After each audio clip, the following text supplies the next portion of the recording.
St George's Hill, Surrey. They call it the UK's Beverly Hills. John Lennon and Didier Drogba have lived here. Security couldn't be tighter. It's an unusual place for a murder, but that's exactly what some people think happened here. Walked to the gate and I could see the body in the road. We rolled him over and started CPR straight away. Was there any sign of him recovering at all? No? No sign at all, no. The man lying in the road was a 44-year-old Ukrainian businessman called Alexander Perepelichny. None of the people that came out and were on the scene knew who he was or had seen him before. What do local people think? Everybody locally, their first word was he was murdered. More than 5 months later, that's what many people are still thinking. That's because of Alexander Perepelichny's association with this man. He's a multi-millionaire and UK citizen, but he's a wanted man in President Putin's Russia, an enemy of the Russian state. It's essentially a criminal state now. It's a sovereign state run by a group of criminals. There's no reason why 141 million Russians should tolerate the 1,000 Russians who are stealing all the money from the country. Bill Browder runs a company called Hermitage Capital. He used to manage multi-billion-dollar investments in Russia. But for the past 6 years, Browder has been fighting a dangerous war with the Russian state from right here in London. It's a war that's tapped into fears about Russian criminality in the UK. Alexander Litvinenko, himself a former KGB agent and a vocal critic of President Putin, was poisoned with radioactive material. A wealthy Russian banker is in a coma in hospital under armed guard after being shot several times on the street near his home. The exiled Russian businessman Boris Berezovsky has been found dead at his home in Berkshire. He was 67. For Browder, it's a personal crusade, and it's causing a diplomatic storm. It's a war which has already drawn in President Obama and could make things very uncomfortable for the UK government.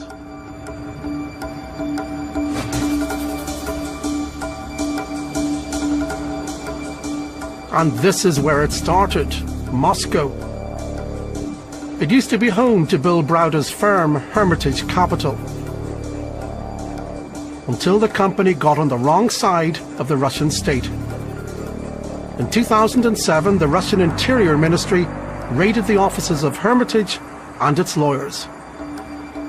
I heard some commotion at reception, and I went to reception, and there were 20 plainclothes officers from the Ministry of Interior with a search warrant.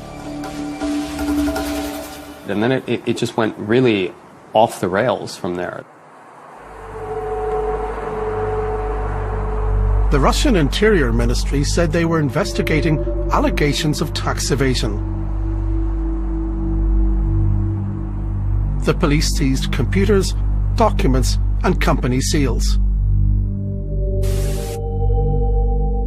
After the raids, Hermitage asked a legal advisor called Sergei Magnitsky to investigate. Alarming details began to emerge. 3 Hermitage companies now had different owners.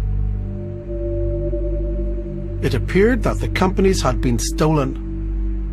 We said, well, how is it possible that our companies could have been re-registered? What does one need for re-registration of companies? And he said the stamps, seals, and certificates of registration, which were exactly the documents that were seized by the police. He said, well, it gets worse. The documents that were seized by the police were also used to forge and fabricate $1 billion of backdated contracts to claim that our companies owed $1 billion to 3 empty shell companies. 3 of its companies apparently stolen and saddled with $1 billion of fake debts, all within months of the police raid on its offices. For Hermitage, it was clear. The police from the Russian Interior Ministry must have been involved. Hermitage had already begun to get ready for a fight. One of our lawyers went to the police officers involved in the raid, and he said, "We're on to you. We know that the companies were stolen. We know that these fake liabilities have been created. You're busted." What happened next is disputed. Browder says he was contacted by this man, Igor Sigurian. He's a Russian banker and owns a chain of restaurants in London. He's also reported to have close links with Russia's security services. Here he is in a Russian TV program about London. Челси выиграли 1-0 сегодня. Болеете уже как? Да, конечно, наша команда.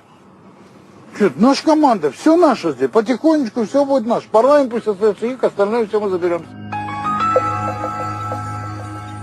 Browder says Sigurian made him an unusual offer to shut down the 3 companies that had apparently been stolen from Hermitage.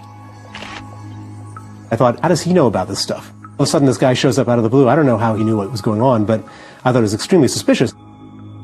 Did you accept his offer of help? No, we rejected it outright. I thought it was weird, offensive, and something I wanted to have nothing to do with. But was Browder being too suspicious? Sigurian told us he didn't know about the stolen companies until Hermitage asked him for help. There was nothing suspicious. The police had also raided his company. He was simply offering to help Hermitage and him find a legal way of addressing their problems. 2 weeks after Browder rejected Sigurian's offer of help, a crime took place that continues to reverberate around the world. The new owners of the 3 Hermitage companies submitted fraudulent claims for enormous tax refunds. That very same day, the Russian tax authorities approved the refunds. $220 million was paid out. It remains one of the biggest tax frauds in Russian history. After details of the fraud emerged, Browder informed the UK's ambassador in Russia. It's quite a startling story. Over $200 million stolen from the Russian state by basically people working in the Russian Interior Ministry, which is obviously appalling. Browder's legal advisor, Sergei Magnitsky, had begun to allege possible connections between the police raids on Hermitage and the tax fraud. Within months, he was arrested. According to the Russians, Hermitage and Magnitsky had been involved in dodging millions in Russian tax. While in prison, Magnitsky wrote countless letters complaining about his conditions. They reveal a shocking picture of mistreatment. Sewage started to rise from the drain under the sink. Several times I have seen rats running along the corridors. The pain became so acute that I was not even able to lie down.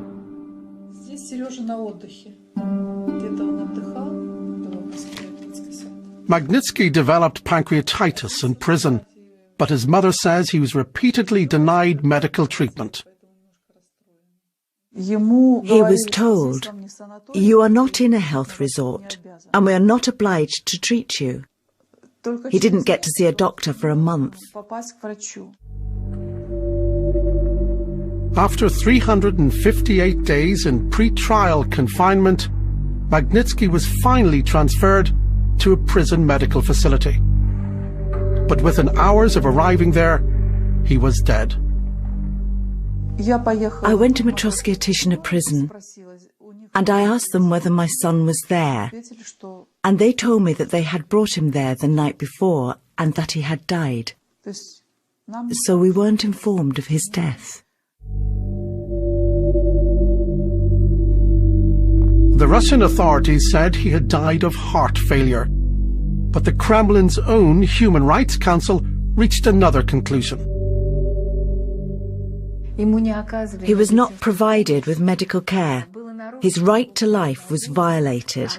When he was transferred to Matroskia Tishina Prison Hospital, he was not given any medical care, and as a result he died. Was Sergei Magnitsky killed? I think that Sergei Magnitsky was killed. Sergei Magnitsky exposed fraud, massive fraud, corrupt fraud in Russia in which top representatives of the Russian authorities are involved. That is why the authorities are not interested. They do not want to disclose the details of Sergei Magnitsky's death. The Russians deny that Magnitsky was killed. They've also cleared state officials of involvement in the tax fraud, and have instead accused Magnitsky himself of being involved. It's a belief that few outside Russia seem to share. Magnitsky was working for a British company. He exposed the fraud on behalf of Hermitage Capital. He was, in effect, killed for doing a proper lawyer's job. All of that, of course, is indefensible.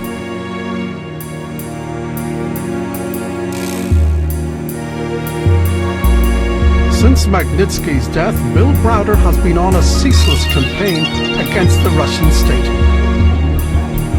The morning that Sergei died, after I recovered from the initial shock, I was so upset and so angry, and I said to myself, for Sergei, for his memory, and for his family, I want to make sure that we get justice. And that was my vow to him, and I've carried on ever since. Browder has been true to his word. He's in Berlin to lobby the German government about the Magnitsky case. We're just heading now to the Chancellery, Angela Merkel's building, to meet with her senior advisor on Russia. What are they saying currently? They're saying the same thing as every other country says at the beginning of any of these conversations, which is we have to do business with Russia, we have to engage with Russia, we don't want to do anything that's going to upset Russia. I'm saying you can have perfectly good relations with Russia, just don't let their torturers and murderers come into Germany. Browder is convinced Sergei Magnitsky was silenced and wants the Europeans to pass legal sanctions against the people he believes were involved. It might seem like a tall order for a private citizen, but Browder has already persuaded the US government to do precisely that. Today we open a new chapter in the U.S. leadership for human rights with the Sergei Magnitsky Rule of Law Accountability Act. Last December, President Obama signed the Magnitsky Act, which has seen Russian officials associated with the Magnitsky case named and barred from entering the U.S.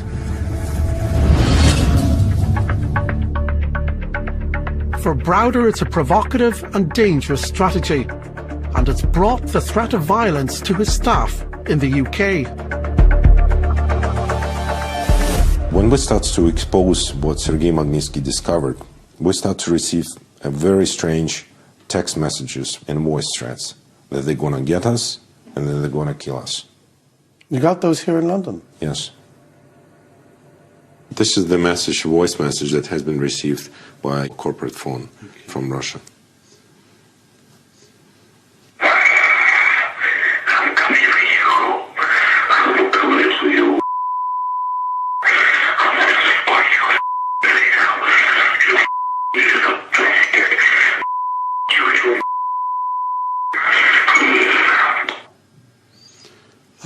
That is pretty awful. That is really nasty. And the tone of it, everything about it is deeply, deeply sinister. It is. So why was that sent to you? To intimidate you? Absolutely. The message is clear, that if you don't stop what you're doing, exposing our crimes, and start looking for money, you're going to be dead. But Browder's refused to back down. He's been publicly naming Russian officials linked to the Magnitsky case. Organized criminals stole 230 million. He's even made internet videos such as this one. It was the biggest tax fraud in Russia's history and resulted in the death of Sergei Magnitsky.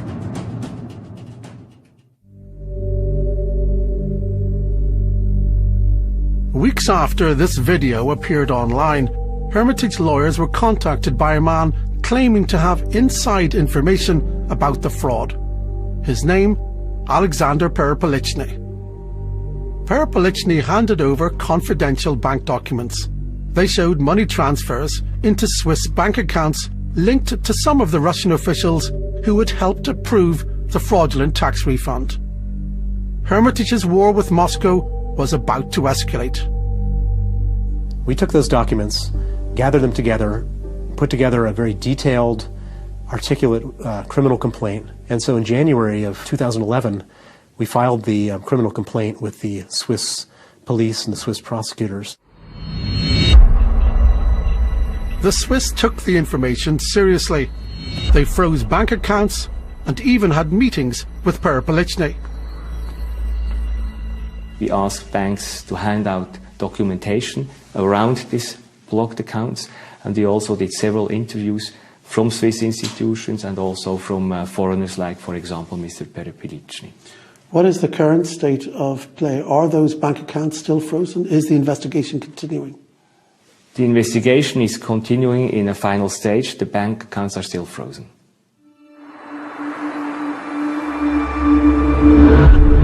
Millions frozen in Swiss bank accounts. Browder had landed his biggest blow yet against his enemies in Moscow. 19 months later, Perpelichny was found dead in Surrey. More than 5 months since Alexander Perpelichny's death, and after 2 post-mortems, the police say they still don't know how he died. It's left some people wondering if he was murdered. I'm on my way to meet one. Valery Morozov was a major contractor with the Russian government. That was until he exposed corruption. He's been living in the UK for more than a year because he says Russia is too dangerous for him. He now helps other whistleblowers who were under threat. There is a hit list, I was told, which was found by the Russian Home Ministry, by the Russian police. And in this list, there are from 8 to 10 Russian citizens living in London. Perpelichny was in this list. They're under threat from who exactly? From criminals. Where is that information coming from? From the present police officers, which are working for the police and with whom who are my friends, and sometimes they give information. And also the former police officers. That information is, in your opinion, totally reliable? Of course reliable. We understand that Perpelichny had many enemies in Russia, and that he had lost around $100 million of investors' cash. So it's difficult to say if this hit list had anything to do with his role as a whistleblower. But we've been told Perpelichny had received threats because of his dealings with Hermitage.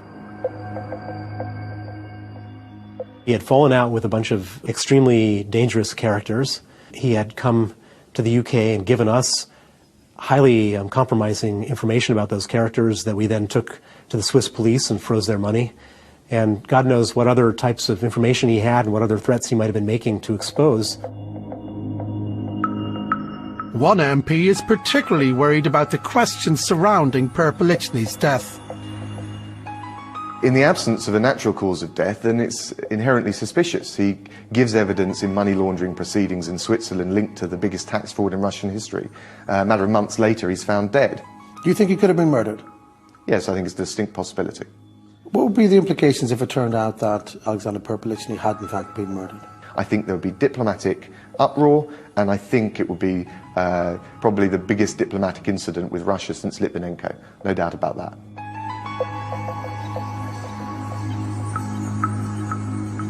We don't yet know whether Perpelichny was killed or not. Police are still waiting for the results of toxicology tests. But it's not just the possibility of violence that Perpelichny and his death have highlighted. They suggest possible links between the UK and the massive tax fraud in Russia highlighted by Hermitage. The documents that Alexander Perpelichny gave to Hermitage didn't just point the finger at Russian officials. They also suggested that UK companies may have been involved in the $220 million tax fraud.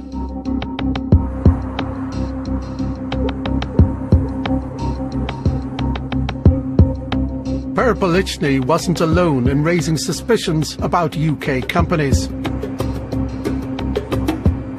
While in Moscow, I went to meet a Russian journalist who claims he has documents showing where millions of dollars of the fraud money went.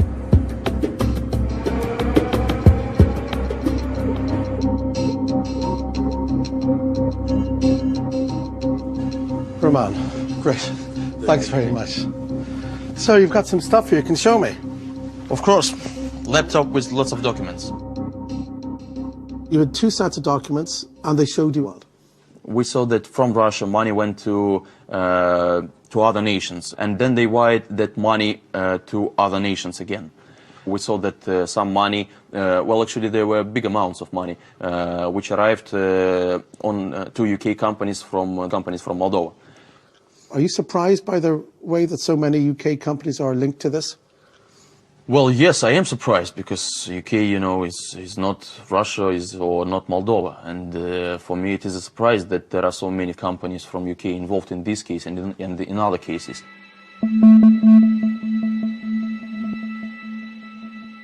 All of the UK companies that we looked at in these documents had bank accounts in Eastern Europe. They've also all been dissolved. But what's striking is that the millions of dollars that they were receiving, according to the documents, don't show up in their accounts.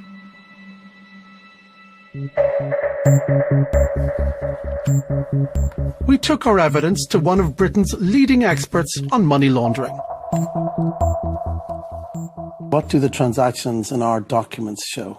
They indicate that somebody has used UK corporate entities to launder the proceeds of crime in Eastern Europe. You're certain of that? Unless somebody offers me an explanation as to why money has flowed into these companies' bank accounts in Eastern Europe that does not relate to the Russian tax fraud, the answer is yes, of course I am, because there is no other explanation that I can see. The Hermitage case has highlighted fears about Russian crime in the UK. Some are calling for a new law to make it harder for corrupt foreign officials and human rights abusers to come here. Last March, I led a campaign backed by 5 former foreign ministers with overwhelming unanimous support from the House of Commons on all sides, calling on the government to introduce a UK bill which is the equivalent to a Magnitsky Act, and that means mandatory visa bans for people with blood in their hands or links to organised crime, but also freezing their assets in this country. We don't want Britain to become a playground for these gangsters, let alone a battleground for the violence that tends to follow. The UK government has so far resisted calls for a Magnitsky Act. It says it already has the power to keep human rights abusers out of the UK. Bill Browder's not impressed. We have one thing in this country that the Russians covet, which is being able to come here, be safe here, educate their children here, and they value it tremendously. This is the only leverage this country really has with Russia, and to ignore it and not use it is weak. As for the dead man at the centre of this case, the UK government says it is seriously concerned and has asked Russia to investigate his death properly. But Russia has already closed its investigation and nobody was found responsible. President Putin insists the West has this case all wrong. Господин Магнитский, как известно, не был каким-то правозащитником, он не боролся там за права человека. Он был юристом господина Браудера, который подозревается нашими правоохранительными органами в совершении преступлений экономического характера на территории Российской Федерации. Putin's Russia now has Bill Browder on trial in Moscow for alleged tax evasion. The courtroom cage is empty because Browder refuses to attend and because the other defendant is dead. Sergei Magnitsky, the man who died in a Russian jail, is on trial for tax evasion. scandalous. It's truly appalling. This man murdered in the Russian prison system. Now, because those who killed him simply can't stop, there's now this charade of a trial going on. It's been condemned around the world as a show trial. Under normal criminal trials in Russia, there's a 99.5% conviction rate. This is a politically motivated trial, so there's a 100% conviction rate. So I will be convicted, and Sergei Magnitsky will be convicted. We wanted to speak to the Russian authorities about the Magnitsky case. We approached the Russian Prime Minister and the Russian Interior Ministry. We also approached the Russian ambassador in London.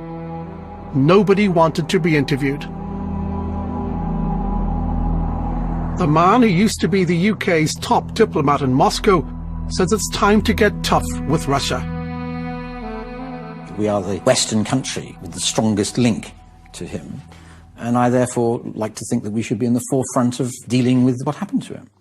So there should be a Magnitsky Act similar as to what's come into effect in the US? Yes, it seems to me that Europe can do no less than the US has done. The diplomatic stakes are high. When the US introduced its Magnitsky Act, Russia was furious and banned Americans from adopting Russian children. The UK government has tried a softer approach. Critics say it's simply unwilling to upset Putin's Russia, no matter what happens on the streets of Britain.